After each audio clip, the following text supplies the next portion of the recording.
Okay, so today we're going to answer how do you set the preload on your control arm bushings without a lift.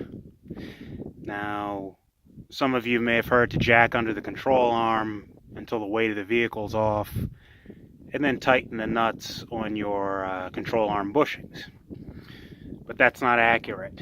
There's a better way. With the car on the ground, take a tape measure. Measure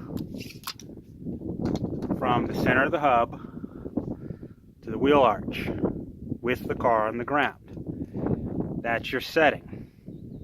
That's how you know the car is preloaded at rest.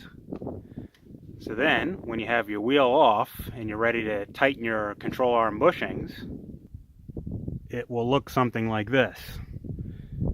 Take the wheel off after you have the car jacked up so now you can get to your control arm bolt back there. Jack it up on the brake disc. It's okay, don't worry. The same amount of load is what happens when the wheel is on the bearing. So anyway, jack it up. And now you're going to measure the distance between the center of the wheel hub and the top of the arch. In my case, it's 15.5 inches. So you keep jacking up till you get to 15.5 inches in my case, whatever your measurement is that you took earlier. Now you go ahead and tighten the control arm bushing bolts or whatever other bushings you got to tighten back there. This way you have the exact preload.